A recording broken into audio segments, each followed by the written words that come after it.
Hello everyone, I am Radha Kumari Pani, Assistant Professor in the Department of Metallurgical Engineering at Bedang Institute of Technology. So let's welcome back to the new topic of phase transformation, that is we have continued, that is solidification. Okay, first of all we have to understand what is solidification and why it is more crucial in phase transformation technique.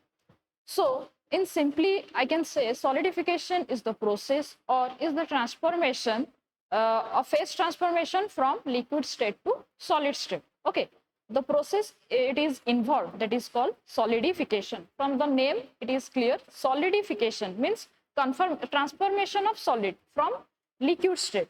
So let's start. As you can see in the slide, there is written we have three states. Okay, generally we are having three states, that is gaseous state, liquid state, and solid state. As we know, in the gaseous state, the atoms are moving haphazardly here and there, so that the randomness is more and the attractive force is negligible compared to that liquid state and solid state.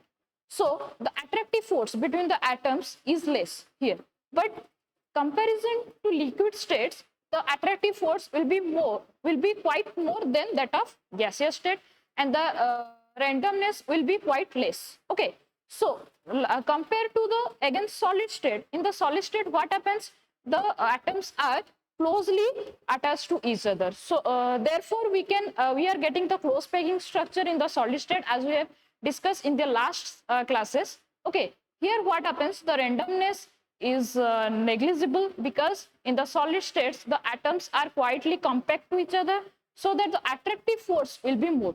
What happens if we are considering here it is written the gaseous state, the metal atoms occupy the great deal of space. Why? Because the atoms are moving here and there, so the space will be more. If I am drawing, let this is my gaseous state, let this is my liquid state, and let suppose this is solid state. In the gaseous state, the atoms are moving more randomness. Okay, and the liquid state, compared to the gaseous states, the atoms are quite, the randomness will be more, the disorderness will be, the randomness is less. But in the solid state, the atoms are orderly arranged, so that we are getting the close packing structure in the solid state. Okay, because the atoms are orderly arranged. How we are converting the liquid state to solid state? By lowering the temperature. If we are decreasing the temperature, the kinetic energy will be less. Why? Because we know that here I am writing the kinetic energy formula is equal to 3 by 2 kT. We know that kinetic energy formula, that is 3 by 2 kT. Here k is the Boltzmann's constant, that is k here Boltzmann's constant can be calculated R by Na, where R is the gas constant 8.3 joule per mole per Kelvin, and Na is the Avogadro's constant. Here T is the temperature. So we can say the kinetic energy is directly proportional to temperature. As we decreasing the temperature, the kinetic energy also decreasing. And the kinetic energy, if the kinetic energy is decreasing, means the atoms moving with the velocity will be decreased. Okay, so that their attractive force will be more, and they are compact, they are together to each other, they can form together in a liquid. Understood? As we are decreasing the temperature, the kinetic energy also decrease, and the kinetic energy is decreased means the attractive force will get increased. If the attractive force get increased, the atoms are moving, they form close together, and they will form the liquid phase.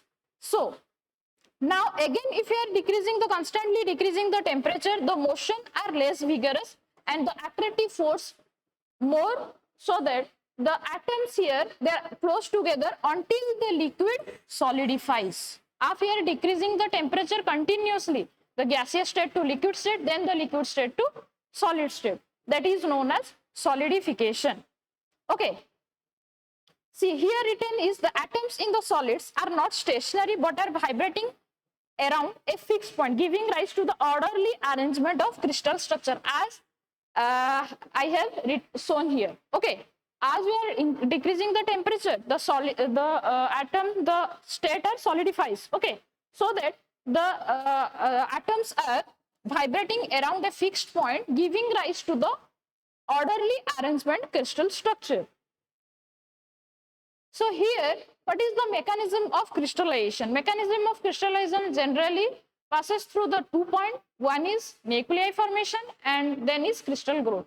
First, if you are decreasing the temperature, nuclei, okay, from the liquid state, nuclei gets formatted. Then the more nuclei get formatted, the growth of crystallization arises. That is known as crystallization. So here, although the atoms in the liquid state don't have the definite arrangement, okay, so the atoms are at a given instant, at any given point, in the position exactly corresponding to the space lattice as they assume when solidified. That means in the liquid state, if you are comparing the liquid state and the solid state, in the solid state, the lattice point at that position when they are in the liquid state. Okay, so higher the temperature, greater the kinetic energy, shorter life of the group, because the if you are increasing the temperature, the kinetic energy will be more, the randomness will be more, and the force will be less. Okay, when the temperature of the liquid is decreased, the atom movement decreases, so the lengthening of the life of the group will be more. Okay, it is solidification. Mainly we have to remember the solidification or the crystallization is the process by simulating the temperature. If we are decreasing the temperature, the kinetic energy decrease, because the kinetic energy is directly proportional to the temperature. As we have the formula, kinetic energy is equal to 3/2 kT. So if the kinetic energy decreases, means the attractive force get increases. If the attractive force gets increases, the liquid start to solidifies. That is known as solidification. And here, always remember, any atoms in a material have two types of energy. One is kinetic energy and another one is potential energy. Generally, kinetic energy is involved with the velocity of atoms. The atoms moving with velocity is dependent on the kinetic energy, and in simultaneously the potential energy depends upon the average distance of atoms. If the average distance of two atoms in the material is more, that means the potential energy is more. Kinetic energy depends upon the velocity of atoms, and the potential energy depends upon the distance, average distance between the atoms. So here, mechanism of crystallization in aspect to thermodynamic and kinetic perspective, how we can formulate the the formula, that is mechanism of crystallization. First of all, consider in the aspect of thermodynamic. Okay, in the thermodynamic, del H fusion means enthalpy of fusion. Here del H D means enthalpy of diffusion. Remember the term. We know that the standard Gibbs free energy is inversely proportional to del H square. So high will be the enthalpy and low will be the Gibbs free energy. In the thermodynamic aspect, always remember that is depends upon the Gibbs free energy. Okay, if the Gibbs free energy is less means is more negative, then the reaction will be more favorable, means the reaction will be more spontaneous. So here the high the del H, that is 10 to 15 kilojoule per mole, that is del G is inversely proportional to enthalpy, so that the del G will be less. Higher the del H, del G will be less. Again, in the kinetic aspect, del H diffusion is directly proportional to log of viscosity. Okay, this is eta. Eta means viscosity, and lower the viscosity, enthalpy of diffusion will be less, because it's directly proportional to the viscosity, and the viscosity generally 1 to 10 poise. Here poise is the unit of viscosity. And now what is viscosity? Viscosity means it is the restriction to flow of liquid. Okay, more is the restriction to flow of liquid, more will be the viscosity. So according to two terms, like in the aspect of thermodynamic, if the del H is more, the del G will be less. If the del G will be less, the reaction will be more spontaneous. In terms of kinetic, it depends upon the viscosity. If viscosity is less, then the del H diffusion, enthalpy or diffusion will be less, as you can see in the slides. Now here, it is the most, according to the graph, you have to understand how the solidification process is going on. So in the y-axis, temperature, in the x-axis, time. According to the time, if you are decreasing the temperature, how the liquid metal solidifies to the solid. First, this point, this temperature is known as pouring temperature. When pouring, what is the pouring temperature? When the metal is poured into the mold, the temperature will be high as its inversion temperature. Initially, the temperature of the metal will be high. That is called pouring temperature. As we go on decreasing the temperature with time, there will be one point. At one point, there will be start constant temperature. That is known as solidification time. That means at this range of temperature, okay, at this range of temperature, the temperature will be remains constant. So this is the cooling rate. We can determine if you are giving the graph, if you are giving the data, we can calculate what is the cooling rate. So here the cooling rate, that is T by T. Okay. So let at this point this is T2. At this point this is T1. So del T will be T2 minus T1. Okay. At this point, let this is T2 and T1 time. So small T2 by T1. By putting this formula, if you are giving the data, we can calculate the cooling rate. So what I am saying, so this, okay, upon this time to this time, the temperature remains constant. This is called the local solidification time. That means this is the temperature range when the liquid solidifies to the metal. At some temperature, this is called the equilibrium freezing temperature. Suddenly there will be decreases of temperature. Okay, that means the solidified metal in the mold called casting gets cooled in the mold to the temperature of the surrounding. At this temperature, this is called the TM, melting temperature. Means the temperature of the solidified metal, generally known as casting, there will be the same, gets cooled as per the surroundings. Okay, so these diagrams about the solidification or the freezings of liquid to solid. So what is the driving force of solidification? We will determine the formula. We'll emphasize how we can calculate the formula. This what is the driving force for the solidification. As you can see in the graph, in the left side, that is let's solid state. In the right side, let's suppose the liquid state. Okay. So in the solid state, the del G will be negative because see, this is the Tm, this is the melting temperature. Okay.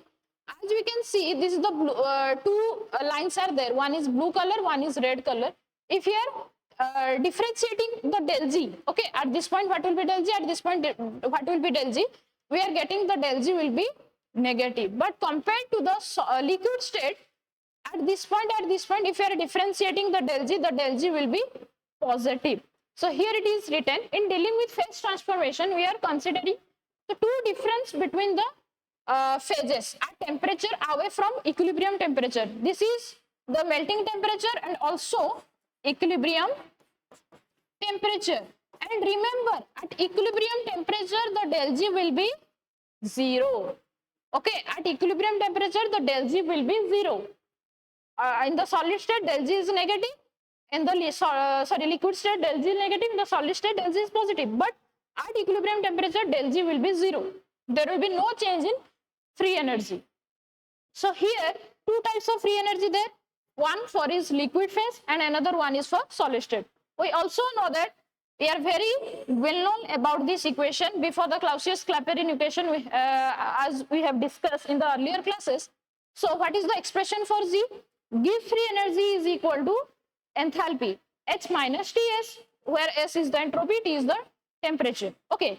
So here for the solid state, that will be Hs, means enthalpy for solid, and temperature remains constant for the both the phases, and entropy for the solid state. If at temperature T, if you are differentiating two equation, we will get del G is equal to del H minus T del S, where the del H is HL minus HS, and change in entropy will be SL minus SS. So let's consider this is the equation number 1. So now at equilibrium, as I have said at equilibrium the free energy of the solid state and the liquid state is equal. So del G is 0. So consequently del H is equal to del H minus, in the previous equation, that is, see here del G is equal to del H minus T del S. So we can write del G is 0 means at which temperature? As melting temperature. In respective T2 we can put Tm. Okay. So from this equation we can calculate, see, del H minus Tm del S is 0. That means del S is equal to Tm del S. So what will be del S? Del S is del H by Tm. This is the equation number 2. Okay. So entropy. The entropy will be enthalpy by temperature. In enthalpy we can put L. What is L? Here L is the latent heat of fusion. Remember in the equation, if you are calculating the del S is del H by Tm, at melting temperature del Z is 0. In that case the enthalpy will be latent heat of fusion. And this is the entropy of fusion. Experimentally it is shown that the entropy of fusion is constant. That value will be more equal to R, gas constant, that is 8.3 joule per mole per Kelvin for most of the metals according to Richard's rule. For the small under cooling, that is del T, there will be difference between the specific heat capacity of CPL and CPS can be ignored. So that combining the two equation means equation number 1 here del G is equal to del H minus T del S, and equation number 2 del S will be del H L by Tm. We can formulate this equation. This will be, sorry, here it will be T. See how this equation is calculated. First del G is equal to del H minus T del S. This is equation number 1. And the second equation is del S is L by Tm. This is equation number 2. Okay.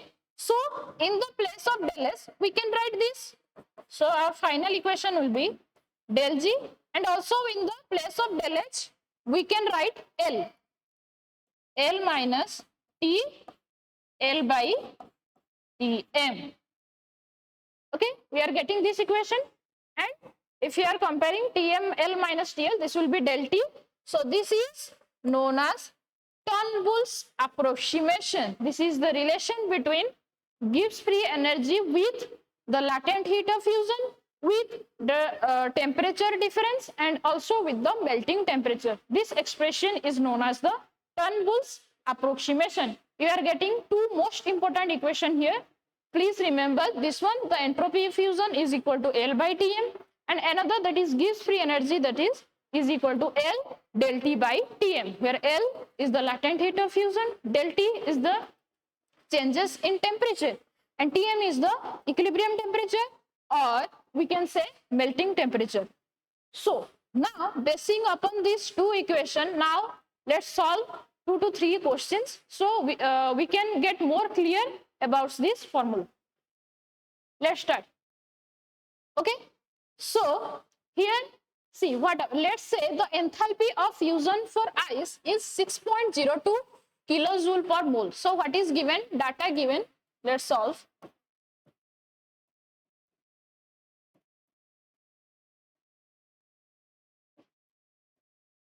Data given.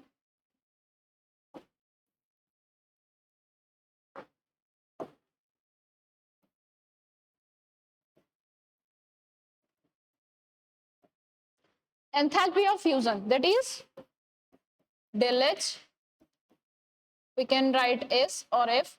Okay, 6.02 kilojoule per mole. So better if it is here given in kilojoule, so better we can convert it to joule per mole by multiplying 1000. So 6.02 into 1000 joule per mole, it will be 6020 joule per mole, and its melting point is 273 Kelvin. So Tm, that is given 273. Always remember, if the temperature is given in Celsius, convert it to Kelvin by adding plus 273 Kelvin. If it is given, it is fine.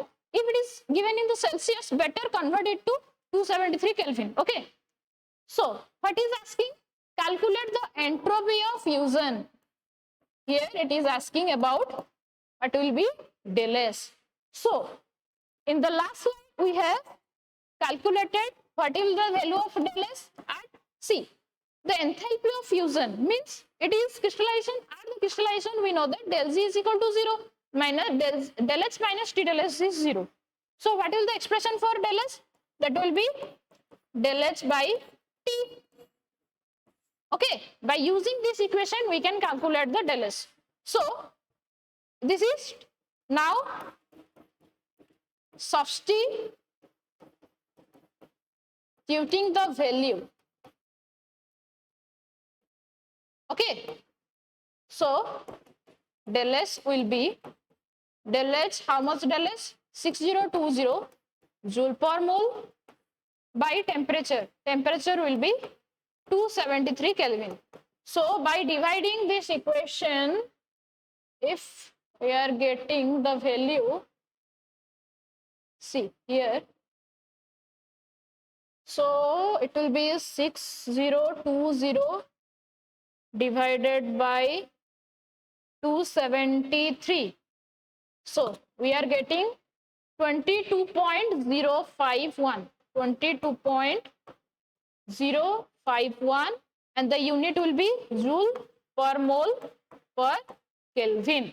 So this is the value of entropy of fusion. So we can we know the formula, so we can put the data and we can calculate the value.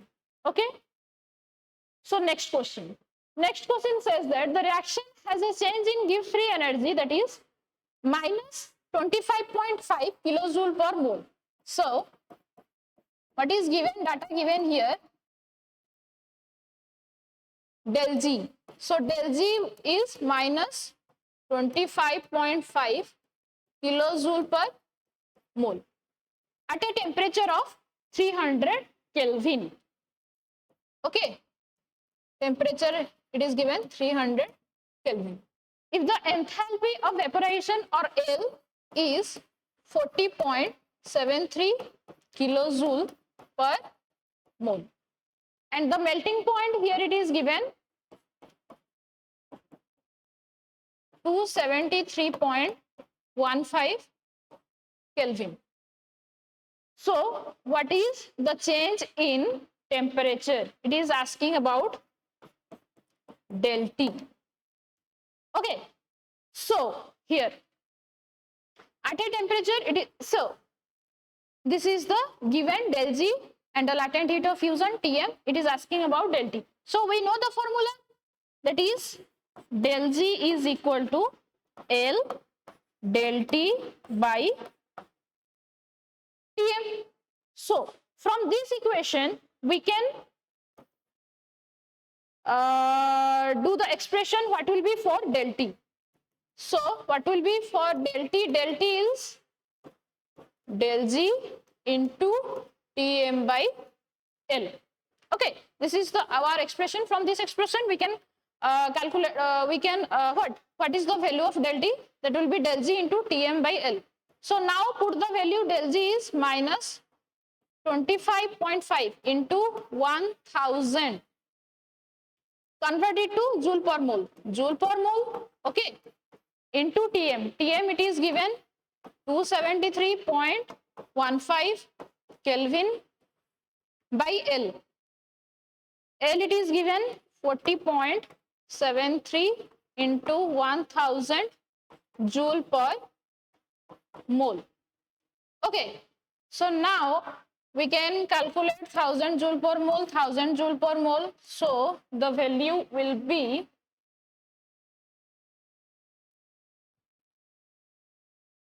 here 25.5 into 273.15,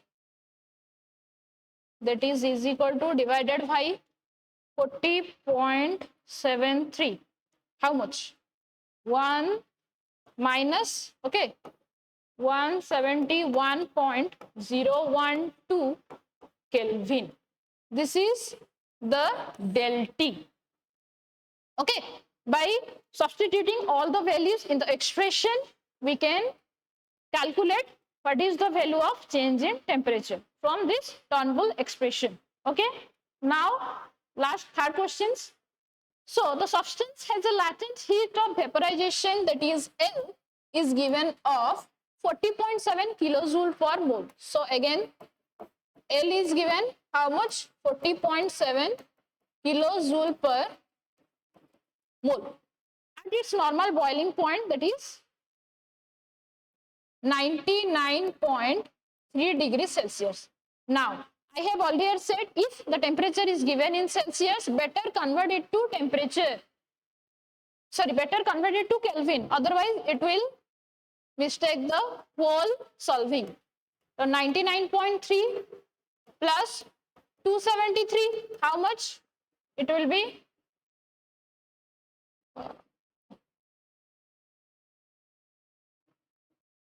so here 99.3 plus 273 gives 372.3 Kelvin. Okay.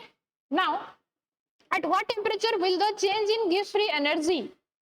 At what temperature? It is asking about del G of the vaporization will be 1.2 kilojoule per mole. Okay. So, it is asking about substance has a latent heat of vaporization. L is given at its normal boiling point. This is also given. At what temperature will the change in Gibbs free energy for the vaporization of the substance is 1.2 kilojoule per mole. Also, we are known Tm. The melting, okay, the melting temperature, it is not given here. If you are, see, from here we can calculate the del T value. Okay, if we are calculating the del T value, then we can put the temperature will be, okay, Tm, here it is given normal boiling point, that is Tm plus del T. First of all, we have to calculate the value of del T. Okay, then we can find out the value of temperature by putting this equation, because the total difference in temperature will be initial temperature minus melting temperature. Okay, by putting this value we can calculate the temperature value. So here one, remember the temperature, it is given here, it is Tm. Okay, so